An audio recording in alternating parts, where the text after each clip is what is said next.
film sucks. Indie film sucks.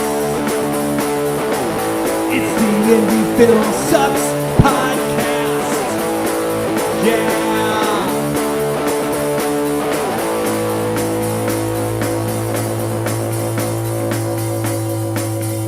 Coming at you from the mean streets of St. Louis, from a basement on South Broadway, the Indie Film Sucks podcast. Because I don't even know what to say, man. It sucks. No, it's great every time. Suck. You know what doesn't suck tonight? What doesn't suck? It doesn't suck tonight because we got a freaking guest tonight. We do. If we're sitting here, we got a makeup effects artist, is what your IMDb says. Yeah. Logan Cole tonight. Welcome, Logan, man. Thanks for joining us, bro. Welcome to the show. Thanks for having me. Yeah, absolutely. Hey, before you get into anything else, I'm going to ask you the famous question. First guest of the year. What's your suck? So my suck is people don't quite have a really good understanding of what it is I do, but they have a lot of thoughts about what they think it is that I do. And so I end up having to re-educate people on what it is that I actually bring to the table because of all these assumptions people have about, oh, makeup artist, blah, blah, blah, whatever. So I will get lots of times like questions about all kinds of different topics. Like, let's say, oh, can you show up tomorrow and do these huge, gunshot things? I'm like, no, that takes a little bit of prep time. That's going to take a little bit more than just me showing up tomorrow on the day. And along those lines, indie filmmakers especially don't know what all you can do. So there's a lot of cool stuff that I would love to be able to do that people just don't know that I can do, like full-size creature puppets, animatronic things like that. And a big struggle with my career in makeup effects has been just basically making sure people know what it is that I can do so that they know, oh yeah, I can totally make this crazy monster movie that I had this idea for. So how do you get most of your jobs? Because you just said makeup artist, makeup effects artist. Is that always confused? Because you're not makeup artist in my world, right? Is somebody who does makeup. Well, that's go for it. HMU. Yes. In the parlance of film terms, Right. And you're FX. Yeah. So if you want to really break it down, HMU, hair and makeup, typically deal with things that are normal everyday makeups for a film set. So that's going to be beauty makeups, street or straight makeups, which is where it looks like you're not wearing makeup at all.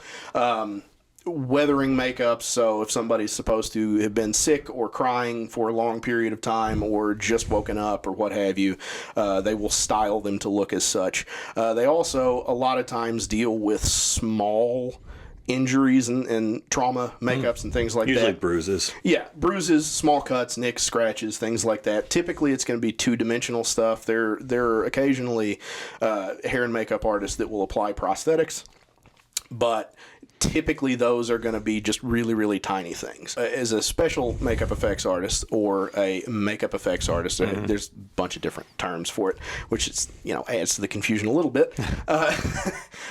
What I focus on are larger prosthetics, creatures, and gags. Okay. So a gag being something like a bullet hit or blood spraying out of a slash throat or stuff like that. Basically, it's the effects part of makeup effects. Okay, so while we're laying down a baseline for our listeners, explain to me what the difference is between practical effects and then what's the other digital, what CGI, what is that? Just lay that out for a baseline for everybody. Okay, so practical effects are any kind of physical effect that happens outside of manipulating the film itself or digital animation. So an example of a pre-digital non-practical effect would be if you go back and look at the first Star Wars. The lightsabers, the way those were done is partly in camera and partly a optical effect that was laid on after the fact. Okay. So the in-camera part of it is they had a motor in the lightsaber handle, and they had a triangular dowel that comes out of it that spins that is wrapped in Scotch-Lite tape. and they have a light that is pointed directly at this Scotch light tape dowel, and as it wobbles, it is kicking the light back at the camera and blowing out the lens right over where that bar is, where that dowel is. So if you just look at your footage from that day, you'll see this fuzzy bar that is glowing in that area, but it won't have any of the color to it. So that was added later through optical printing. Okay. The other effects, optical effects in Star Wars were like the spaceships and stuff. Those were done through taking multiple passes of the same shots using motion control cameras, and all of that, they were composited together in optical printers. So we've gone very far afield, but those are pre-digital, non-practical effects. And let's not forget my absolute favorite. Go. No joking. Matte paintings. Yes. So matte paintings, depending on how they are done, are, especially if you're talking pre-digital, are going to be practical effects because they are an in-camera thing. Usually what you're going to do, if you want to broaden the set with a matte painting, you're going to paint this large, like say a bat cave, for instance. You're going to paint a large bat cave and have a little cutout in the glass where you can actually project the footage of what you really shot. So if say Batman has to walk out where the Batmobile is, and there's this huge bat cave around him that is a painting, there's a tiny little cutout in the middle that you can shoot the footage of Michael Keaton actually walking practical? out. Yeah. And that is practical because it's shot in camera. And it's almost never done anymore. 'Cause Yeah, it's- okay. mostly when you hear matte paintings nowadays, they're digital matte paintings, and it's a digital set extension. They're not done the same way. It's a similar spirit, but they're not as technically difficult to pull off. Another good example is the Ewok village. The village itself was a matte painting, and then they had tiny little cutouts where you saw all the characters moving, the Ewoks and other characters moving. Those were tiny cutouts, or not cutouts, but places in the glass that weren't painted over, so you could see the footage through them. And like I said, that was all in camera. So in camera is practical, whether it is a pyrotechnic effect, whether it is a makeup, whether it is a creature, whether it is something stunt related, and then you have your visual effects, which are either optical stuff, like I went on a tangent about before, or digital visual effects, which is most of what's done today. And you can kind of cross the line to a little bit like a good thing that kind of bridges the gap between being a visual effect and being a practical effect is the very end of Raiders of the Lost Ark, the scene where like all the souls are flying around and stuff. Those are practical puppets that were shot in a water tank to give them that weird movement, but they are composited onto the rest of the footage with an optical printer. So that part of them appearing on the backdrop is a visual effect, but the puppets themselves, the souls or creatures themselves, are a practical effect. Man, thank you for that, for sure. I think that's crazy. So let's dive in and go wherever you want tonight, Logan. I want to cover everything tonight. I know you just worked on two features, Reaper Road and Hag. I want to hear about that and some of your earlier stuff. But I was really fascinated by started with a haunted attraction run by your family. Talk about that. I mean, from an early age, were you always into like horror stuff? Oh, and then you kind of got into What was this attraction? I was intrigued. So, I come from a very, very, very small town in the Boot Heel, Missouri, called Hornersville, Missouri. It's got a less than 700 people population, and when I was growing up there, it was probably less than 500 people. There's not a lot to do there other than just make your own entertainment. The closest movie theater, which was a one-screener, was about 20 minutes away, out of town in another town. And then the closest theater that had multiple screens, which at the time I was growing up, until I was a teenager, had only 2 screens, was half an hour away. So if we wanted to go see anything super fancy, we had to drive a whole hour away to go to the big multiplex. Yeah. But we went pretty much every weekend because there's nothing else to do. So I saw a lot of movies as a kid. Also went to the video store all the time because that was one thing we did have is we had a local mom and pop grocery store that had a really good video selection in it. But one of the things my parents did is they really have always enjoyed Halloween, and they decided multiple times to attempt to do a haunted attraction. Attempt to do that. So the reason I say attempt is because the first couple of times it didn't really take off, but the third time it did. So the first time was when I was very, very little, so I have actually no memory of this. I just know this is a story. They took a house that was going to be demolished in like a couple of weeks, and they ended up putting together like a small haunt with just friends and volunteers and stuff, and just putting it on basically for one night.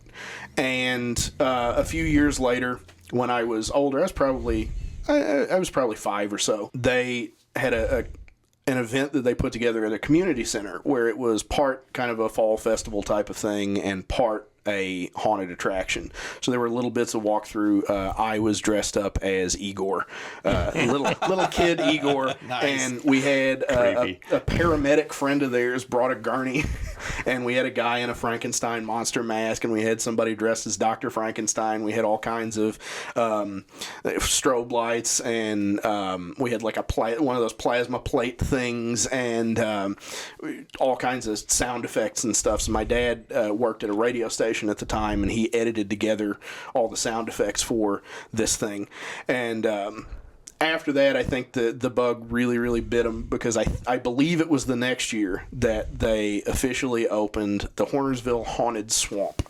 So the Haunted Swamp was a ride-through haunt. We had these cotton trailers that we converted. We put benches in them and everything, and they're trailers that have, if you've never seen a cotton trailer, it's a long rectangular trailer that's got no roof, but it's got these big mesh sides to it.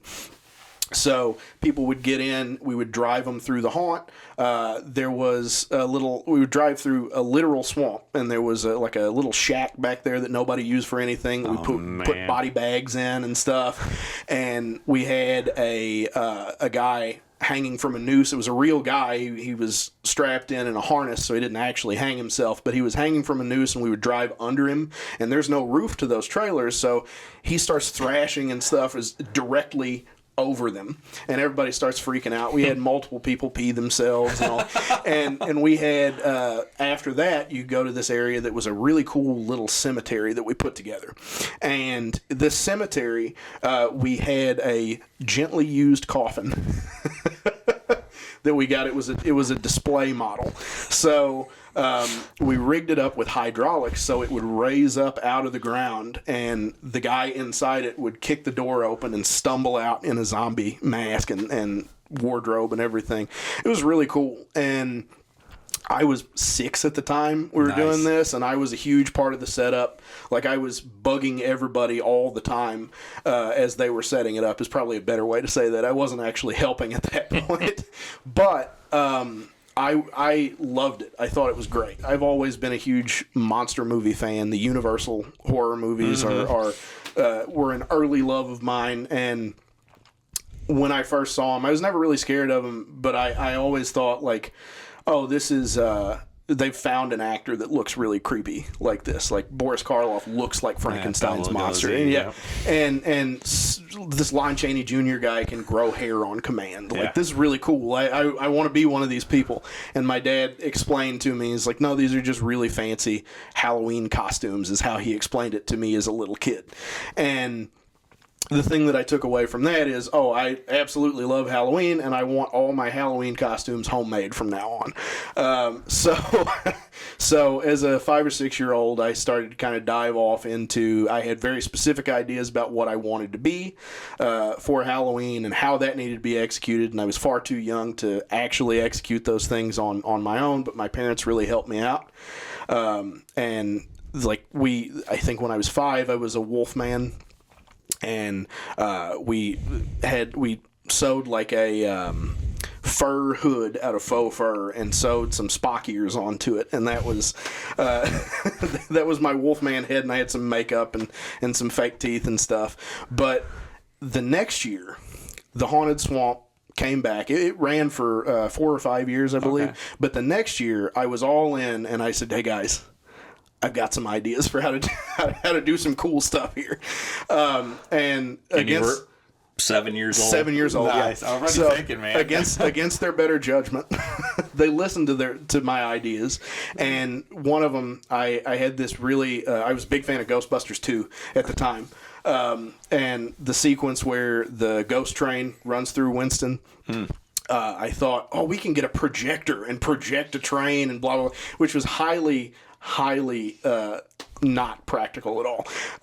But I was very adamant that we could do a cool ghost train thing, and somebody interpreted that idea in a way that would actually work, where we had this setup with a loud train horn and a giant, like, bright spotlight that was on a rail that would run right up next to the trailer really, really fast and slam right next to the trailer to scare everybody. And then the next, like, they didn't use any of my other ideas until I pushed that they put a werewolf in it, because even then, my favorite of the monsters was the Wolfman from the 1941 film. I pushed that they put a werewolf in it, and they thought, oh, okay, let's have a werewolf attacking a guy. Like, we'll put a fake body out there and he'll be attacking a guy, and they kind of did some thinking about it and determined it wasn't very scary. And I was determined that they were going to put this in there, so I had to figure out a way to make it scary. So I said, why don't you, and I'm 7, why don't you have him pull the guy's guts out and throw the guts at the trailer as people are driving by? Nice. And they didn't immediately put me in therapy. Instead, they said, that's really impractical to have him throw guts at somebody every time. You know what? If you take a bunch of pieces of yarn, red, pink, different colors like that, put them in a bucket and soak them in water, and then whenever the trailer is about to drive by, you can take just a handful of it, stuff it down in the body cavity. I don't think I said the word body cavity. I would hope I didn't know that at the age of 7. The werewolf can then reach in and just splat them, and it'll be stringy and wet and red, and they won't know the difference. And they did it. And that was the first effect that I ever nice, man. 7 had years any sort old. of consultation on. So you knew what you want to do from that point forward. Yeah.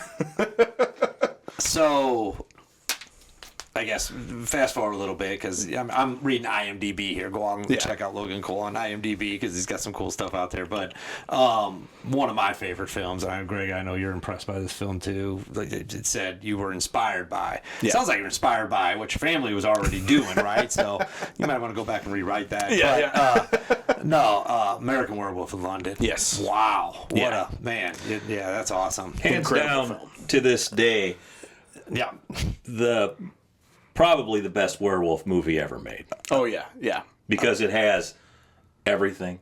It has humor, it has a mystery, and it has a scary ass werewolf. Yeah. Yeah. And it's subtle. Yeah. It's just subtle, and it's just man, what a not overdone, not underdone, just right there, just freaking. And at 12, Oh, yeah. you recognize that? Well, you already had this background. Yeah. So one of the things I didn't appreciate when I was 12 that I came to appreciate later is when I'm talking to people about this, especially like film nerds about this movie, I use it as what I think is a perfect example of economical storytelling. Okay. Within the first 2 minutes of screen time that the leads have in that movie, you know who they are, you know what their relationship with each other is, and you care about them. Yeah. And you need that because not too long after that, a horrible thing happens, and you really need to feel for those characters.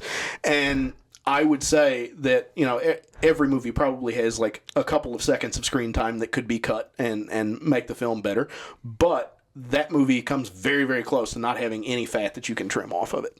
Would agree. Agree. But, like I said, when I was 12, I was not thinking about that.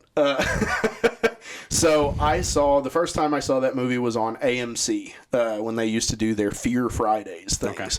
And I was just absolutely blown away. I had no idea what I was in for. I didn't really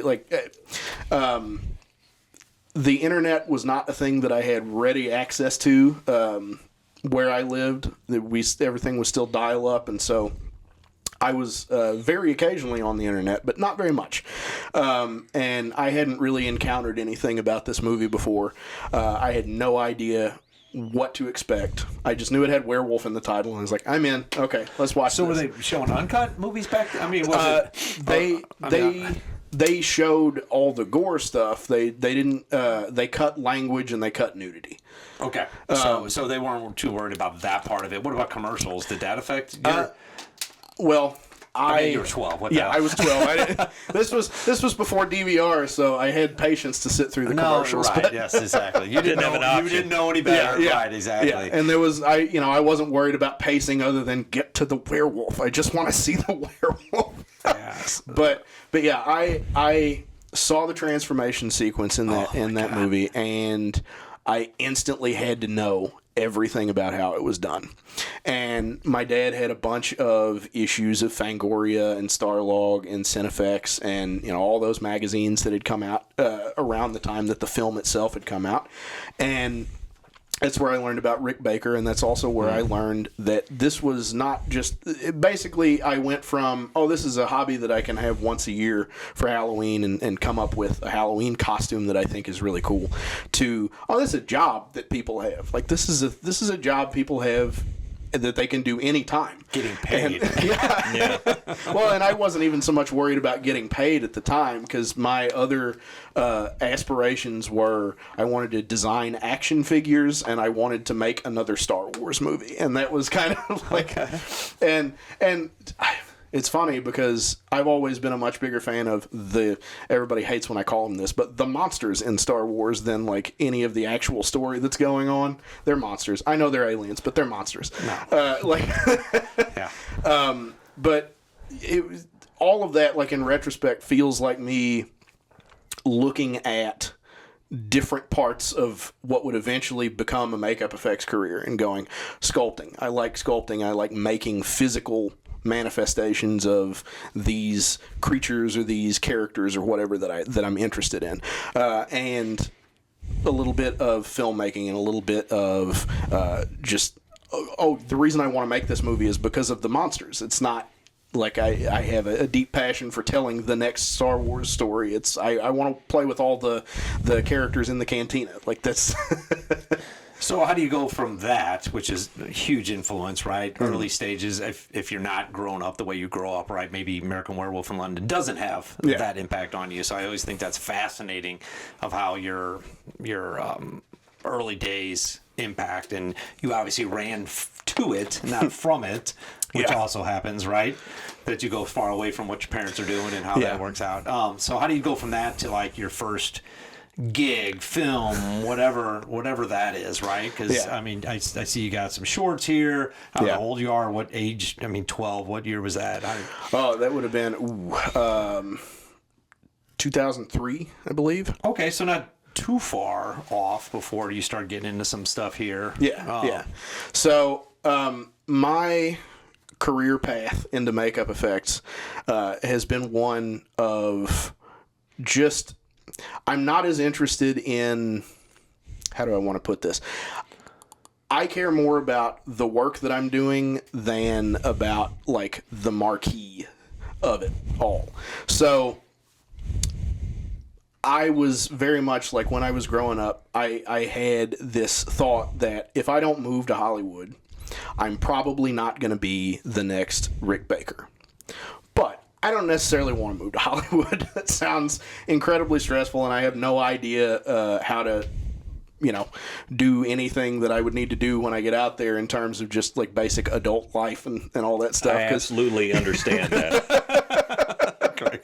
And so my thought was, if I can just make monsters, if I can just do the stuff that I'm interested in, I don't care if it's on a movie that's going to get nominated for an Oscar or in a theme park that nobody's ever going to notice because it's off in the background here. As long as I got to work on it and I had the experience of working on it, I'm happy. I'm happy to have done it.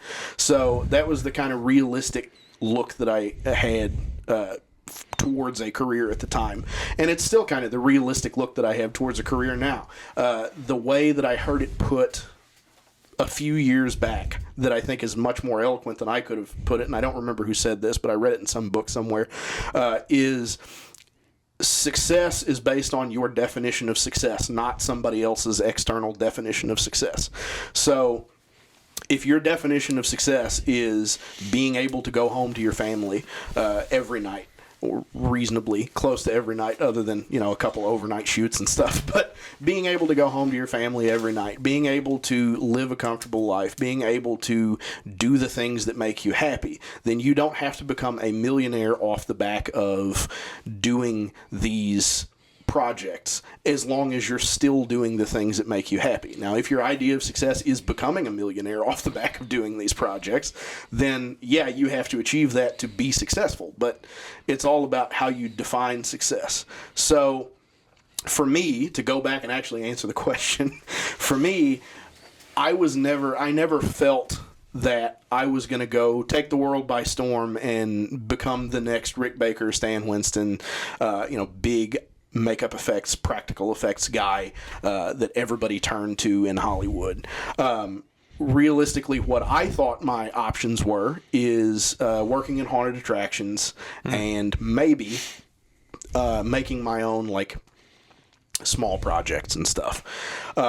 And from there, I started kind of teaching myself to write screenplays, and what ended up happening is basically every time I would write a project that I wanted to do the effects for, I would either be very, very intimidated by all the other technical aspects of filmmaking, or I would get a project that would take me away from it. So it got to the point where I was like, oh, I want to work on something. Let me write this project so that somebody has me make a mask for a haunted house or something like that. And just kind of like... Because until I do that, nobody's going to pull me away from this. Yeah, I see how you're... Yeah, so... my family did various other haunted attraction things over the years, and I sculpted a lot of creatures and stuff for those different haunted attractions. I did a lot of stuff for small projects that nobody hopefully will ever see. Yeah, but you're like we talk about on Any Film Sucks all the time, is that's where you're grinding your teeth, right? Yeah. That's where you're learning the roots. You needed that in order to get to where you're at today, right? Yeah. As far as, I mean, you're just blossoming now, I think, with getting your name out there and, you know, people looking for you as opposed to you searching out projects. Yeah, and that's something I'm very fortunate to have had happen. And that honestly happened purely by accident, I think. For what? Say that again. So somebody searching you out to be on a project? Well, so this where I am in my career. Okay. Overall. So I was still very much like, I just want to make the things that I want to make, and if somebody's going to pay me for them, that's great. If nobody sees the thing that it's in, that's fine. I made it. I had fun. If you don't have any connections to people that are making films, there's nobody to even ask. Right. Hey, are you working on anything? Hey, can you make this thing for my movie? Hey, do you have a movie that I can make a thing for? You know, so I didn't really know anybody in the filmmaking community up here or really anywhere. When did you move up here? So I moved up here in 2009, I believe. Okay. I went to college up here, Webster University. I was a creative writing major. Okay. So you've no schooling in the craft? No. I am taught by trial and error. One of the best teachers. Yeah, I might add. It is. I mean, there's a lot said from experience, and you know, so I appreciate that. I credit my ability to sculpt as moderately well as I can from messing up a lot of molds. Because because once you mess up the mold, you can't really salvage the sculpture. You got to do it again.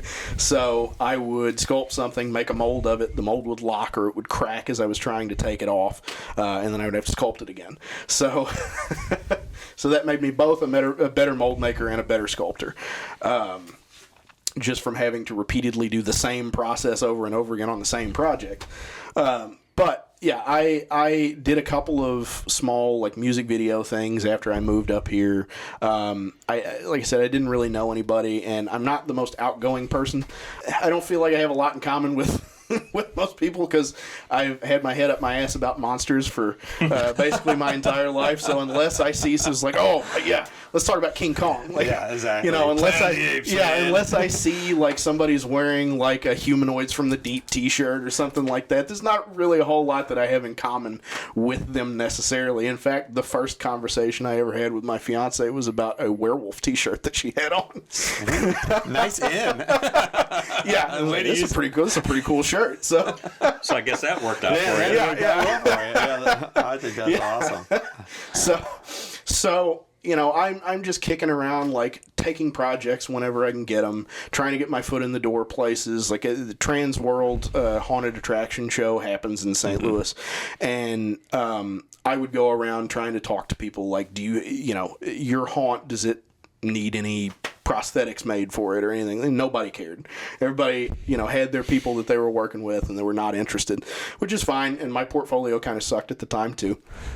But, you know, I did my share of really shitty, goofy projects that I hope nobody ever sees. And eventually, out of pure, like, it was one of those moments that's just like, if I hadn't done this, this wouldn't have happened. If I hadn't done this, this wouldn't have happened. Somebody that knows that I really, really like horror movies was like, do you know that they are screening The Evil Dead at the DePere Theater on this night, blah, blah, blah. And I said, no, I did not know that. So I took his advice and I looked it up, and sure enough, yeah, they were screening Evil Dead as part of a program called Late Night Grindhouse. So Late Night Grindhouse is a local St. Louis institution at this point, because it's what, 14 odd years that it's been going at this point. Something like that. Yeah. Once a month, they show an older horror movie. Sometimes they are underseen horror movies. Sometimes they're not even horror movies. They're just grindhouse films, exploitation films. But more often than not, they're horror movies, and they're usually some gems or some like new cuts of movies. So this was like a restoration of Evil Dead. And the guys like me go, man, I can only see that on VHS. I'm going to go see this on the big screen because it doesn't exist anymore, right? Oh, yeah. Yeah. So I went there, and in the front lobby, they had a big setup of like a pop-up store that was all horror merchandise. It was vinyl records of horror movie scores, Blu-rays, Halloween masks, action figures, clothing, all kinds of stuff. And this pop-up shop was run by a couple of guys, and it was called the Nightmare Shop, a couple of guys that work in the area. And they would sell stuff online, but they would also do these little pop-up events at local horror things, or, you know, local like punk rock flea market type stuff. And I got to talking to the guys, and they're really great guys to talk to, and they had a lot of horror movie stuff, so I had a lot of stuff that I could talk to them about. And after a couple of months of going to Late Night Grindhouse, I came to those guys and I said, hey, I don't know if you know this, but I make Halloween masks. Do you guys ever have like a need for a custom Halloween mask to go with your lineup? Because they were selling all the like Trick or Treat Studios, like licensed characters from different movies and stuff. And one of the guys, I can't remember if it was Greg or John, but one of them pointed at their mascot, who was this like toxic waste clown, and he said, I want that guy as a mask. And I said, all right, let me see what I can do. So it was the design is really cool, but it's a design that was never meant to occupy physical space. It's very wispy and drippy and is not something that obeys the laws of physics. It's not something that you can really. It's ethereal, miasmatic. What are the other words on my toilet paper thesaurus that I've got? You know?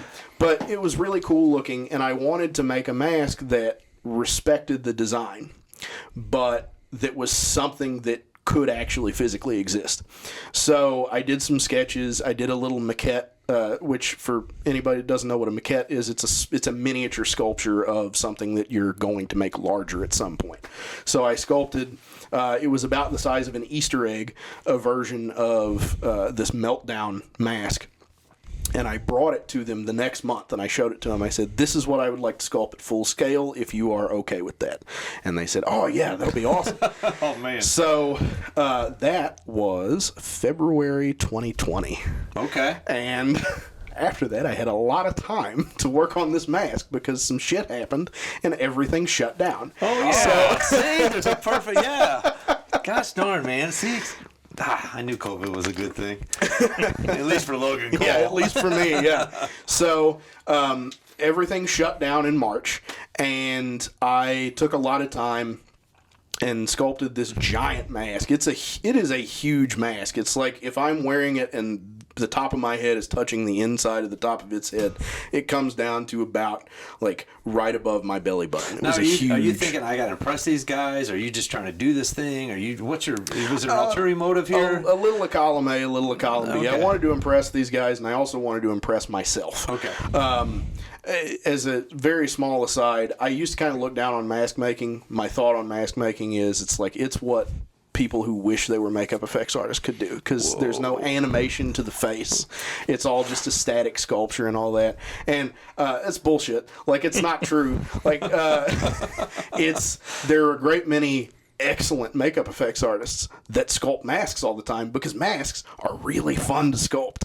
Sculpting an expression in a face, you give it the character that it has. You aren't relying on the actor to give it character. You are giving it the character. And my previous opinion of it, where I felt that it was beneath me, was basically based on the fact that I didn't have enough confidence in my ability to sculpt a character or an expression in something.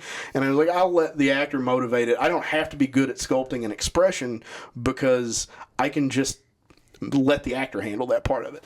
And once I realized that I was kind of fooling myself about that, I was like, this is really fun, and it makes me a better sculptor. I had sculpted several masks at that point, but I was still not, like, I still hadn't nailed everything that I wanted to nail in a sculpture. And I'm always looking at new techniques for doing stuff. And I had a bunch of new techniques that I had seen for getting textures in a mask. And I won't go in the weeds with that, but there were a lot of, like, different uses of tools than I had seen. A lot of really, really mind-numbing stuff to get these textures, like hand poking in each individual pore. But I thought, oh, shit, I got time. Yeah. The whole world's shut down. I'll just sit and do this for as long as it takes. And I did it, and it's still one of my favorite sculptures that I've done. So I made the mold for this, and this was another thing. I had to learn different mold making techniques, because this sculpture was so big that if I had made a stone mold for it, I would have broken my back trying to get that. Yeah, same. It's big and heavy, right? Yeah. And right now, the way I made it, it's big and light. It's huge, but it's like you can toss it around because it weighs almost nothing. So that was a lot of fun, getting to explore new materials and methods and stuff that way. But when I was finally able to present this mask to them, they were very impressed, and they said, okay, let's start selling these to customers. And also, hey, here's some ideas for several more characters in the same kind of universe that we've got. And there were several characters that I ended up not producing with them because they, unfortunately, the downside of COVID is they did go under because they didn't have as many live events because their real like bread and butter of their business was live events. They didn't do as much stuff online. It was mostly just these pop-up shops that were where they made most of their money. So unfortunately, they didn't survive the pandemic, but before they went under, I did end up sculpting two and a half other masks for him. One of them was a character called Freak Show that had an eyeball where his mouth should have been and two mouths for eyes. And another one was a punk rock fish man called Red Snapper who had a thin mohawk and some stretched earlobes and these really cool eclipse eyes. Like I made his irises look like the silver blur of an eclipse. And then the half of one was this character called Gearhead that I got most of the way through sculpting and was about to mold, and then they went under. So who owns? So do they buy that from you, and then they own the mold and everything, and they own all the copyright of that, and maybe you just get money from the mold? And I don't want to get into your finances stuff. You're fine. But it's interesting because I know in a movie, right, the production owns a lot of that, and we talked about this earlier. Hey, there's stuff you can't talk about tonight because it's not released yet, and right, you sign your life away when you get onto a movie set. But in situations like that, how does that work for you? So that particular situation, I was not a very shrewd businessman, but they weren't trying to screw me over or anything. But that particular situation was complicated because with Meltdown, I did the design that the mask is based on, but the design that the mask is based on another design from a different artist that was doing commission work for these guys.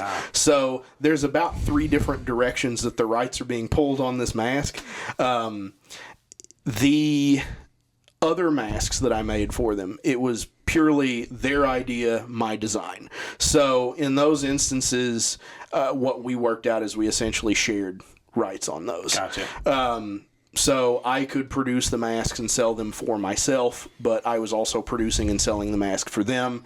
If for some reason they needed somebody else to produce the masks, they had the molds, so they could have somebody else pour them up, and they had a master copy that had like all the paint details and stuff on it.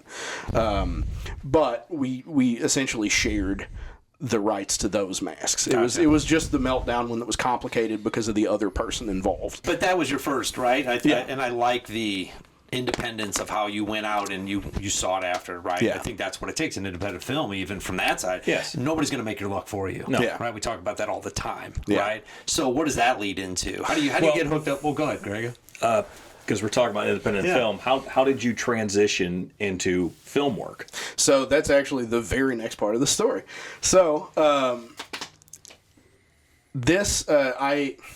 ended up making masks for the Nightmare Shop through like late 2020, early 2021. And around that time, I had made a conscious decision to do something with my social media that I now see a lot of people doing, but I didn't see a lot of people, at least in my field, doing, which is most of the time, if you look at who a makeup effects artist follows on social media, it's other makeup effects artists. It's very circle jerky. Oh, look at this cool thing that I made. Look at that cool thing that you made. Look at and that's fun, and it is cool to talk shop with people that are doing similar things that you are doing. But those are not the people that hire you. Usually. Now, if there's a huge production and there is somebody that is hiring for a shop, yeah, sure, you could probably get hired by looking at them. But Joe Blow down the street who has made this cool animatronic hand, and this other person like 2 cities away who does these really interesting like out of kit trauma makeups and stuff, they are not hiring you because they are most likely working on the same projects that you are, which is where you are department head and the on-set makeup artist. You are doing all of the stuff, and there's no team, it's just you. That is a very good point that you bring up, because filmmakers always talk to other filmmakers.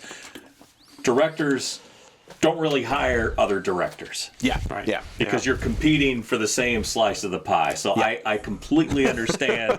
because I've heard many times, like, hey, we should work together on something. Okay, but how's that going to work? Because we both do the same thing. But it never happens. It never happens. Right, and it never will. It never will, yeah. Or very rarely. Right. But yeah, I completely understand what you're talking about. It's like, hey, look at my movie. Hey, look at my movie. Okay, well, we're not really doing anything other than looking at each other's movies. Yeah. Right. And so that was that realization that I had. I was like, I'm going to start following the people that hire me. So I started looking at, I started searching the tags and stuff for local filmmakers, local directors, local actors, local producers. And I started following people whose work that I saw and was like, oh, this is a person who could refer me for a job.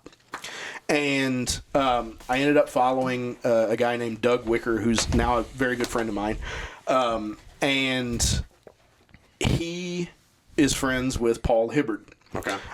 Who Friend of the show, Paul. yeah, friend of the show, Paul Hibbard, who is the founder of Hysteria Fest, and a really good filmmaker in his own right. He is.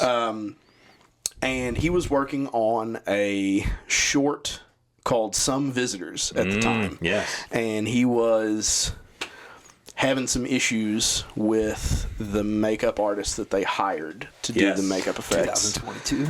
Yeah. So there were some differences of opinion. I'm not going to get into. I'm going to be professional and not get into the stories, the horror stories that I've heard. But there were some differences of opinion on some things, and Thank goodness for you. Yeah. and he ended up letting that particular artist go, and he was searching for a new person to take their place. And Doug said, hey, there's this guy that has made these really cool masks that I like. You should talk to him. And so he referred Paul to me. We talked. He sent me the script. I read it. I did a breakdown of it. This is, so as an aside that is related directly to the story, typically when I get a script, I read through it a couple of times. I'll read it once just to get the story, and then I'll read it again for the effects. And there's a reason for that specifically. It's not just because I like reading films. It's because effects are in service to the story. Yes. So you need to understand what the story is to understand what kind of effects need to be in any given sequence. So, like if it's, for instance, if we're doing a slit throat thing, and it is a highly emotional moment at the end of the film where a character is... You need to see the pain and fear on this character's face as they're getting their throat slit. The approach is very different from a slasher that is just bodying people and coming through and slashing throats, in an alleyway, and there's multiple people lined up. So you that changes the approach. That's The well effect said, is not executed the same way, shouldn't be executed the same way, just because it's not in service of the story. It's not in service of the feel of the film. So that's I typically read a script once for the story and then once for the effects. I go through and I break down what effects I think are in the movie. And that may be a weird statement, what I think the effects are. But the reason I say that is because I always overestimate what is an effect. Sure. Because a lot of times I will hear, I'm never going to show that. Like this. Yeah, but you're a director, Greg. So you're working with somebody, right? And they come in, they go, hey, I read this. Here's my ideas. Do you like that? From a director I absolutely standpoint? Okay. appreciate that. Yeah. Because here's the thing about being an indie filmmaker.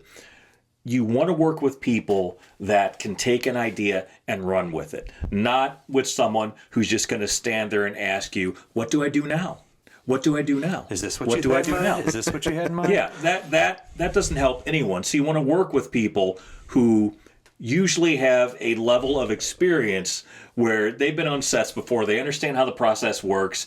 You want your effects person to know, okay, you want a throat slit. I know how to do this. I know the best way to do this. I'm going to tell you how I would like to do this. Tell me what you want to see. And then you work together like that. Not someone who's going to say, well...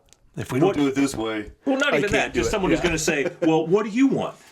It's like you need someone who's going to bring their own ideas to the table. And those ideas may or may not work, but you need that. You need that collaboration. That's what I like about what you said about you read it for the second part is the feeling, right? The story, because then you know, and you're like, hey, I read it this way. This is what I was looking for. Is that what you had in mind? Man, thanks. Yeah. I mean, Chris, I think that's important from a director standpoint. Yeah. It is. You need your department heads to know their job so they can do the job. And ideally, when you're on set, they're doing their job, and all they have for you is like a last look. That's what you want. You don't want someone who's going to ask you every single minute question in detail, which will just slow everything down. How do you like this freckle? Would you like me to move it slightly to the left? Enough? Is this exactly? And I've been on both sides of that. No. But I thought it was important because you're a director. Yeah. And he's somebody that comes on a set, and I like the way you said that, and I thought it was interesting to hear his opinion on it. But and by the way, all of this should be discussed well in advance of being on set anyway. Yeah. Oh no, absolutely. If you're discussing on set, you are way freaking behind, and you are in trouble. Yeah.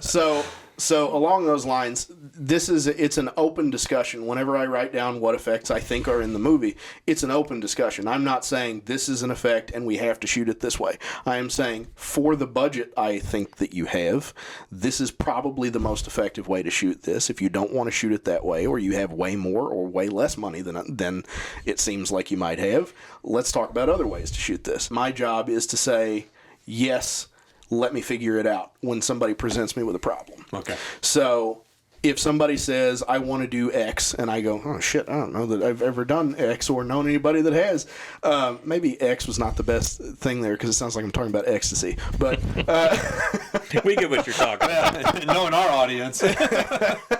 So anyway, I've never done that particular effect. I don't know how. I'm going to figure out how. I'm going to do my best to figure out how. If I absolutely can't on the budget that we have, I'll figure out a good compromise on it. But a thing, going back to what my suck was originally, one of the problems that people have when they're trying to come up with, like, let's say a creature effect in a film. I want to do a movie that has a Bigfoot. I want to do a movie that has a werewolf. I need a full body werewolf costume. I need a full body Bigfoot costume. Unless you don't know what you're shooting, you don't. You need the parts that you're going to see on screen. So if you know what you're shooting and you have the budget for a really cool arms, head, shoulders, neck of a creature, and you're never going to see below the waist, let's build that and make it look as good as possible. If you're shooting a film where you absolutely need to see the full creature, then you absolutely need to see the full creature, and we need to figure out how to do that. But if you're going to do, if we're only going to see a couple of shots of the creature, and it's from very specific angles, and we're only going to see very specific parts of it, there's no need to make the parts that we're not going to see. That's a good point. It's going to save you a lot of money. It's going to save a lot of time. And it's going to... One of my only gripes with CG, even though I'm a practical guy, one of my only gripes with CG is lazy filmmaking. It facilitates lazy filmmaking, and that is you're not making a decision about something. So if you plan your shots, if you figure out what you need to show, you are making that decision and you're committed to it. If you have a full body CG creature that you can plop in something, you don't have to make any decisions, and that often leads to either really boring shots or not well thought out shots or stuff like that. Now, there are obviously people who are going to use tools well and use tools poorly. Sure. You know, that's my biggest gripe with CG is when it's used as a crutch for lazy filmmaking. So going back to Paul and Paul's problem. Paul's problem, yeah. Which is now your problem. Yeah. So I read through the script and I wrote down what I thought the effects were, and I wrote down kind of like the most expensive version of each of those effects that I could think of. So where's he at in production now? So is he still pre?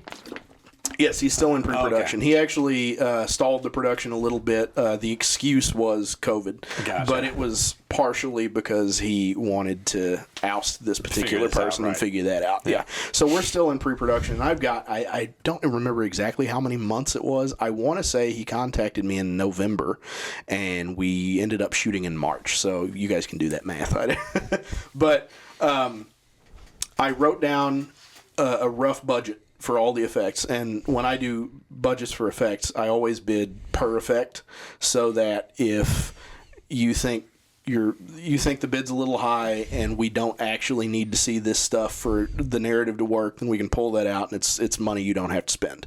And you can also get an idea of just like where your dollars are being spent. So I got on a Zoom call with him, and I said, okay, so let's go through the script, what my notes are. And we get to the first effect in the movie, which the first effect in the movie is a character getting their arm broken. And he reads through it, and he goes, okay, so obviously we aren't going to show the arm breaking on camera. And I said, well, hold on. I like you. Why are we obviously not going to show the arm breaking on camera? Because the other thing is, he had said he wanted to make this the bloodiest film in St. Louis history. I don't know if we achieved that, but he said obviously we're not. It's a short, right? Yeah. Okay. Yeah. So I said, well, why not? And he said, well, the artist I was working with previously told me we needed to cut away and then cut back to the broken prosthetic being applied. And I said, okay, I'm going to stop you right here. You gave me a number to shoot for that was the number she had quoted you previously. The number that I'm going to quote you at the end of this is almost double what, or actually I think it was over double what she's quoting you for this. It is with the understanding that we are going to show as much as we possibly can in camera. So I said, we can obviously talk about any of the stuff you don't want to show, but this makes me feel a little bit better about the number that I've given you. Right. No. Yeah. So he was very excited about that. We went through it. I gave him the number. He didn't blink twice at it, and he went with my bid. The one effect that I told him that we couldn't do is at the very end of the movie, spoiler alert, it is on YouTube if you would like to watch There it. you go. Plug it. Well, don't give away the ending. Don't give away the ending, but I know the ending. Yeah. So I will dance around it a little bit because you guys can pause the podcast and go watch it if you really don't want to be spoiled. But I'll try and dance around it a little bit. There is a baby corpse that is at the end of the film for some reason. And I told him that I could not make him a convincing baby corpse because I believe the words I used were, did you see American Sniper?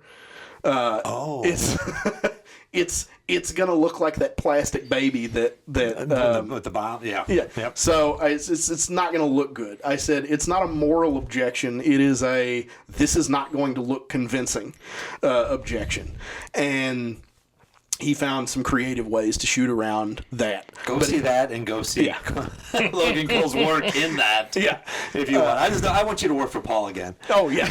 Well, I've discussed this with him. I'm allowed to talk about this. Oh, okay, but, fair. Yeah. Fair. But yeah, so I told him I didn't think it would look convincing enough if we did it that way. So he found another way to do it, and he was happy with it. I was happy with it. A lot of the crew was not happy with it because I'm sure he brought this up. I believe he brought this up when he was on like a day before shooting started. A good half of the crew walked over moral objections to the ending of the film. Talked about this on Indie Film Sucks. So go listen to the Paul Hibbert podcast. Yeah. So we had to find fill-ins and stuff. It's a movie, people. Yes. No babies were harmed. No babies were during harmed. the making of some visitors. Logan Cole is still working, and Paul Hibbert still has a great film festival. Just keep repeating, it's only a movie. Exactly, it's only a movie. Exactly. So you knock it out of the park with Paul, obviously. Obviously.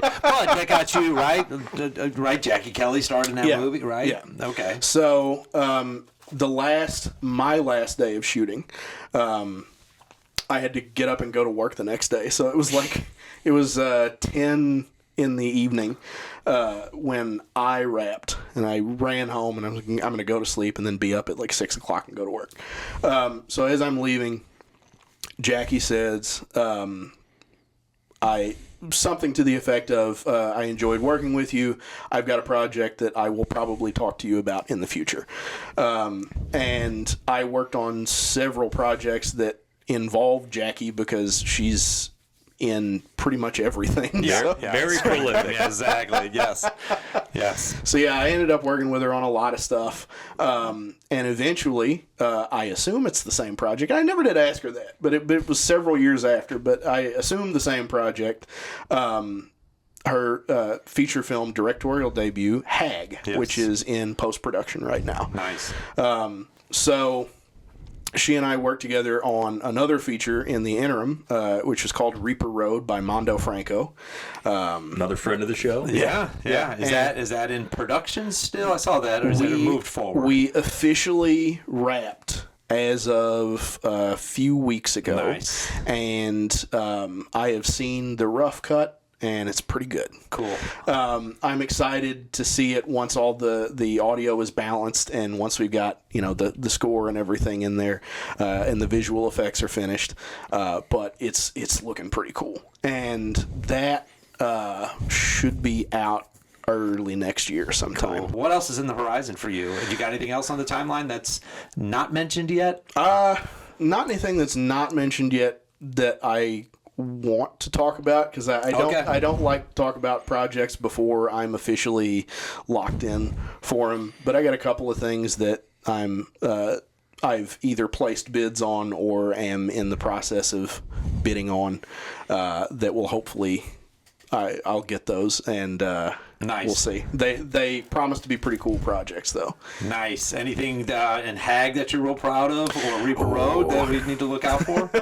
So Reaper Road, there are a ton of creatures in that. So this was it was a ton of fun to get to stretch my legs on a lot of creature stuff, because a lot of what I do, I love to work on movies that have gore in them, but I really, really love creature effects. That's the reason that I got into this, was to make monsters. So with Reaper, there are all kinds of creatures. I made like a bunch of full body puppet creatures that are life size, and they do a lot of really crazy stuff. There's a character called the Flesh Spider, which is this like headless and legless torso that's got 4 arms, and it crab walks, and it's got a rib cage that opens and closes like a mouth. All kinds of just very bizarre stuff in this movie, and a lot of cool makeups too that I got to work on. And with Hag, I want to avoid any possible spoilers. On you, man. There are, a lot of really cool things in that film. A lot of 2 different films. Yeah, You don't yeah, 2 mind very you, different yes, 2 films, different yeah. films. One of the things that I really liked, I'll put it this way, it is an invisible effect. Okay. So one of the hardest things to pull off in makeup effects is an effect that is not in your face, that blends in and looks like it's supposed to be there. We see people's faces every day. The hardest thing to do in makeup effects is to put a convincing fake nose on somebody and not have somebody look twice at them on the street. Sure. Because unless you do it very precisely, it's going to look like they're wearing a fake nose. So without getting into spoiler territory, there is an effect in the film where a character gets injured, but they are in the shot for a long period of time before the injury happens. Okay. And so you can't, for the shot to work, you can't see the prosthetics on them that are going to become an injury. Ah. So this particular invisible effect is they're wearing prosthetics through the whole shot, and it only becomes apparent at the end of the shot.